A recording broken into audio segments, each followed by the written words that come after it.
సంవత్సరాల తరబడి ఎన్ని మందులు వాడినా మీ మోకాల నొప్పులు తగ్గట్లేదా? ప్రాణ పెయిన్ క్లినిక్ లో అత్యాధునిక చికిత్స. భార్యగా, ఒక యాక్ట్రెస్గా, ఒక అమ్మగా ఎన్నో బాధ్యతలు నిర్వహించాలి. ఎస్పెషల్లీ ఇండస్ట్రీలో ఉన్న ఆడవాళ్ళు ఇన్ని బాధ్యతలు నిర్వహించేటప్పుడు దేనికో దానికి కొంత వెల్త్ చూపించాల్సి వస్తుంది. తప్పదు, టైం దొరక్క. బట్ పిల్లల విషయంలో ఎలా ఉంటుందమ్మా? అంటే పిల్లల్ని మీరు ఎక్కువ పెంచారా, లేకపోతే అమ్మ ఎక్కువ అమ్మ పెంచారా? ఎక్కువ పెంచేవాళ్ళు. ఎందుకంటే మిస్ అయ్యేవాళ్ళం కదా. అప్పుడు ఒక రోజుకు 3 షూటింగ్, 4 షూటింగ్, 5 షూటింగ్ వెళ్ళేదాన్ని. మార్నింగ్ ఎప్పుడో 6కి బయలుదేరితే నెక్స్ట్ డే మార్నింగ్ 6కి వెళ్ళి స్నానం చేసి నేను వెళ్ళేటప్పుడు వాళ్ళు పడుకుని ఉంటారు. అమ్మ దగ్గరే పెరిగేవాళ్ళు. చాలా వరకు అమ్మ అంటే ఎవరు అని కూడా తెలియకుండా ఉండిపోయింది. అమ్మ తిట్టేది. ఎప్పుడైనా సెలవు ఉంటే షూట్ లేనప్పుడు ఇంట్లో ఉండి పిల్లలతో ఆడుకుంటూ ఫుల్ డే వాళ్ళతో స్పెండ్ చేయి, అప్పుడే గుర్తుండిపోతుంది. చాలా వరకు మిస్ అవుతున్నావు నువ్వు, ఎక్కడైనా తీసుకెళ్ళాలి. ఇప్పుడు వాళ్ళకి ఈక్వల్గా నేను కింద దిగాలి. ఇప్పుడు వాళ్ళు మెట్లు దిగుతున్నారంటే వాళ్ళతో చేయబట్టుకుని నేను దిగితే కదా తెలిసేది నాకు. అందుకే పిల్లలతో కూడా, నా కూతురుతో ఇప్పుడు నేను అంత ఫ్రెండ్లీగా ఉండడానికి కారణం మా అమ్మ నాకు నేర్పించింది. ఓ, మీ ఇద్దరు బాగా ఫ్రెండ్లీగా ఉంటారు. చాలా. ఎంతవరకు వెళ్తామంటే 2 వీలర్లో వెళ్తాం. ఇప్పుడైతే మాస్క్ వేసుకుని వెళ్తున్నావు, ఓకే, సల్వార్ కమీజ్ వేస్తా. 2 వీలర్లో వెళ్ళేటప్పుడు లేదా ట్రావెలింగ్లో వెళ్ళేటప్పుడు ఒక షూటు, ఒక ఫంక్షన్, ఎక్కడ ట్రెడిషన్గా వెళ్ళాలో అది మాత్రం మన కల్చర్ని నేను వదలను. ఆ శారీ అన్నది అందం. గుడికి వెళ్ళాలన్నా శారీ కట్టుకుని వెళ్తాను, ఒక ఫంక్షన్కి వెళ్ళాలన్నా శారీయే. మిగతాది ఎక్కడైనా ట్రావెలింగ్ లేదా 2 వీలర్లో వెళ్ళాలి అంటే, నాకు 2 వీలర్లో వెళ్ళాలంటే చాలా ఇష్టం. అవునా? చాలా ఇష్టం.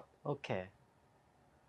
నా కూతురుతో 2 వీలర్లో వెళ్తానమాట. ముందు కూర్చుంటే వెనకాల ఎంత జోక్ చేసేవాళ్ళు అంటే, ముందు మంచి కలర్ఫుల్గా ఒక చిన్న వయసు అమ్మాయి కూర్చున్నాను, ఈ వెనకాల కూర్చొని మిమ్మల్ని చూస్తారేంటమ్మా, అరే అది ముసలిదిరా, అది చూడకండిరా అంటే అంత క్లోజ్ అనమాట మేమిద్దరు. ఓకే. అంత జోకులు చెప్పుకునేవాళ్ళం. ఏం చేస్తున్నారు ఇప్పుడు పాప? ఇప్పుడు తన IBMలో పనిచేస్తుంది. తనకి 3 ఏళ్ళ కూతురు ఉంది. ఓకే. దాంతోనే కరెక్ట్గా టైం సరిపోతుంది నాకు. Okay. My grand daughter is energy Boost. ఇప్పుడు మా నాన్నగారు ఉన్నంత వరకు నన్ను అమ్మ అనే పిలిచేవాడు. ఎందుకంటే వాళ్ళ మదర్ 8 monthsలో నేను పుట్టేసాను అని వాళ్ళ మదర్ పేరు పెట్టి, అప్పట్లో అమ్మ పేరు పిలవరు కదా, అమ్మ పేరు కానీ నాన్న పేరు కానీ పిలవరు కదా. అందుకే లక్ష్మి అని పేరు పెట్టారు. ఒరిజినల్ పేరు లక్ష్మి. తర్వాత అమ్మ పేరు పెట్టి పిలవలేదని చెప్పి నాన్నమ్మ పేరు పెట్టి వాళ్ళు పిలవలేరు కదా, అందుకే సుధాని పెట్టారు. ఓకే. కానీ నాన్నగారు మాత్రం అమ్మనే పిలిచేవారు. చివరి టైం వరకు అమ్మనే అనేవారు. పెద్దనాన్న కూడా అందరూ అమ్మ అని పిలుస్తారు. ఇప్పుడు మా రెండో అన్నయ్య నన్ను అమ్మనే పిలుస్తారు, సుధాని పిలవరు. కానీ పిలవలేదే, ఎవరు సుధా అనట్లేదే అని బాధ నా మనవరాలు తీరుస్తుంది ఇప్పుడు. ఏదైనా సుధా అంటుంది. కొడుకు యూఎస్లో ఉంటారని అందరికీ తెలుసు, ఇండస్ట్రీలో మాకు అందరికీ తెలిసిన విషయం. టచ్లో ఉన్నంతకాలం బాండింగ్ ఎలా ఉండేది తల్లికి కొడుక్కి? అదే నేను చెప్తున్నా కదా, మన పిల్లలతో నేను ఫ్రెండ్లీగానే ఉండేదాన్ని. వాళ్ళు బాధలు ఏంటో మనకు చెప్పేవాళ్ళు కాదు, కానీ హ్యాపీగా ఉండేవాళ్ళం. తన లైఫ్లో ఒకటి వచ్చింది, సరే రాని, ఎన్నాళ్ళు ఉంటారో చూద్దాం. వాళ్ళకు ఒక స్పేస్ ఇవ్వాలి కదా మనం. వాళ్ళకు కూడా లైఫ్లో ఎంజాయ్ చేయాలి కదా, ఏంటో కష్టం ఏంటో తెలుసుకోవాలి కదా. అందుకే. ఇప్పుడు టచ్లోకి వచ్చారా? లేదు, ఇప్పటి వరకు రాలేదు. Almost 4 years. ఫోన్ చేస్తే కూడా ఫోన్ ఎత్తారు. అంటే మనకి అది నేను బాధపడట్లేదు, ఎందుకంటే వాళ్ళకి తెలిసి వస్తుంది. బాధపడితే, ఇందాక నేను చెప్పినట్టు, నేను బాధపడితే ఏమవుతుంది, తప్పకుండా తనకి అక్కడ ఏదో ఒకటి తగులుతుంది. అది అవసరమా? వాడు ఎక్కడ ఉన్నా బాగానే ఉండాలి, దానివల్ల నాకేం పోయేది లేదు కదా. నా కూతురు బాగుండాలి, ఇప్పుడు మీరు బాగుండాలి, ఎదుటి వాళ్ళు బాగుండాలి నేను కోరుకుంటే దేవుడు చూస్తాడు. ఓ, ఇది మిగతా వాళ్ళ గురించి ఆలోచిస్తున్నాయి, తను కూడా బాగా చూసుకోవాలని పెట్టుకుంటాడు కదా. అందుకే ఎక్కడ ఉన్నా హ్యాపీగా ఉండని. కోడలు టచ్లో ఉంటారా? ఫారెన్ అమ్మాయా? ఫారిన్ అమ్మాయి, ఫారెన్ కోడలు. ఉండని, ఎక్కడ ఉన్నా సంతోషంగా ఉంటే చాలు కదా, చాలు. కొన్ని రోజులు ఉంటుంది అది కాపు. అంటే మీకు, అంటే ఆ దేశం అమ్మాయిని చేసుకున్నారు, మీకు కోపమా? కోపమే, కానీ మన మాట వినట్లేదు కదా అని. వాడి సంతోషం వాడిది. ఇప్పుడు మా అమ్మాయిది కూడా లవ్ మ్యారేజ్. మీకు చెప్పారు, చేసుకున్నారు, హ్యాపీగా ఉన్నారు. ఓకే, వాళ్ళు హ్యాపీయే కదా. రేపు ఏదైనా అయిపోయి ఇంటికి వచ్చి ఏడుస్తున్నారంటే ఎవరు చూసి బాధపడాలి? తల్లి. వాళ్ళతో పాటు నేను బాధపడాలి. దాని బదులు వాళ్ళు కష్టమో నష్టమో వాళ్ళే సంతోషంగా ఉన్నారు కదా, ఉండని. ఆ సంతోషం ఏంటంటే వాళ్ళు బాధపడకుండా సంతోషంగా ఉండాలని నేను కోరుకుంటాను. అదే జరుగుతుంది. యూజువల్గా తల్లికి ఎప్పుడైనా కానీ బాండింగ్ కొడుకు మీద ఎక్కువ ఉంటుంది, లోపల బయటికి చెప్పుకోలేం కానీ ఎక్కువ ఉంటుంది. ఉన్నాయి కానీ ఏం చేయలేము కదా నన్ను. చాలా ఎక్కువ ఉంటుంది అది. కానీ నా విషయంలో అదే చెప్తున్నా కదా, లెవెల్లో ఉంటుంది అది. మేబీ మా మదర్తో నేను ఫాదర్ కంటే మదర్తో ఎక్కువ ఉండేదాన్ని కదా, మేబీ అది కూడా వచ్చి ఉండొచ్చు, ఆ జీన్ అలా కూడా వచ్చి ఉండొచ్చు కదా. ఉన్నారు, హ్యాపీగా ఉన్నారు కదా, ఓకే. అన్నీ చూడాలి లైఫ్లో. ఇప్పుడు వాళ్ళు కష్టపడితే వాడు ఫోన్ చేసి అమ్మ నేను కష్టపడుతున్నాను అంటే ఇమ్మీడియట్గా నేను చేసేది ఏంటి? ఏడుస్తాను, బాధపడతాను, వెళ్ళి దేవుడి ముందు కూర్చుని ఓ ఇలాగ ఏడుస్తాను. దాని బదులు దానికి సొల్యూషన్ ఏంటి?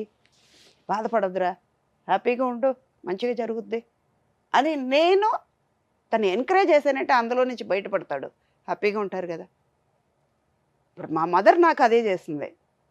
ఒక పిక్చర్కి ఒక కో డైరెక్టర్ నన్ను అసహ్యంగా అందరి ముందు సెట్లో మాట్లాడితే నువ్వు ఓపెన్గా చెప్పకూడదు ఆ మాట, దానికి కూడా పనికిరావు అన్నారు. అలా అన్న మాట విని నేను ఏడుస్తూ అమ్మ దగ్గరికి వచ్చేటప్పుడు అమ్మ అన్నారు, అన్నాడు కదా ఇవాళ కో డైరెక్టర్, రేపు డైరెక్టర్ అవుతారు. ఆయన వచ్చి నేను డేట్ కోసం రావచ్చు, నువ్వు బిజీ అవ్వచ్చు, పెద్ద ఆర్టిస్ట్ అయ్యి నీ దగ్గరికి వచ్చేటప్పుడు అప్పుడు నువ్వు చూపించు, ప్రూవ్ చేసుకో ఎవరు అన్నది. వచ్చారా డేట్ కోసం? డేట్ కోసం వచ్చారు, నేను చెయ్యను అన్నాను. ఇంట్లో నుంచి ముందు బయటకు వెళ్ళిపోమ్మన్నా అన్న. తను చేస్తుందండి, నేను చేపిస్తాను నీకు, తను చేస్తుంది. తర్వాత 18 days ఆ పిక్చర్ వర్క్ చేశాను నేను. ప్రతిరోజు ఆయన గిల్టీగా ఫీల్ అయ్యాడు. లాస్ట్ డే ఇంటికి వచ్చిన తర్వాత షూట్ అయ్యి ఇంటికి వచ్చేసాను, ఒక ప్యాకప్ అయ్యి 7కి ఎప్పుడో ఇంటికి వచ్చిన తర్వాత 8:30కి ఆయన వస్తున్నారు. అమ్మ డిన్నర్ టైంకి టేబుల్ మీద కూర్చుని ఉంటే ఆయన వచ్చి కూర్చున్నారు. ఏంటమ్మా ఆయన వచ్చారు ఎందుకంటే, ఇలా నీతో సారీ చెప్పడానికి వచ్చారు. నేను మర్చిపోయానండి అవన్నీ, అదంతా సారీ చెప్పాలంటే మా మదర్కి చెప్పండి, నేను చెప్పాలి సారీ ఆవిడకి, నేను చెయ్యను అంటే లేదు లేదు నువ్వు చెయ్యి, నువ్వు ఎవరో ప్రూవ్ చేసుకో, ఆయన మాట కాదు తప్పు మీరు ఆ మాట. ఆ సినిమా సూపర్ డూపర్ హిట్ అయింది కదా. హిట్ అయిందంటే ఒక 75 days ఆడింది. వీరపాండి కోట్టయిలే అని డాన్స్ మాస్టర్ రామ్జీ ఉన్నారు కదా, తమిళ్లో ఒక మాస్టర్ ఉండేవారు, గ్రూప్ డాన్సర్గా ఉండి రామ్జీ అని సోలో సాంగ్స్ అన్ని చాలా చేసేవారు. ఆయన హీరో. దేవన్ గారు నా పక్కన, చాలా పెద్ద ఆర్టిస్ట్ అందరూ చేసాం. పి వాసు దగ్గర కో డైరెక్టర్గా ఉండేవారు చంద్రనాథ్ అని. అంటే తర్వాత తెలిసింది ఇది కూడా జరుగుద్ది లైఫ్లో, అన్నీ స్పోర్టివ్గా తీసుకుని వాళ్ళు నన్ను వేలు చూపించారే అని నేను కూడా చేస్తే వాళ్ళకి నాకు తేడా ఉండదుగా, వాళ్ళకి నాకు డిఫరెన్స్ ఏంటి?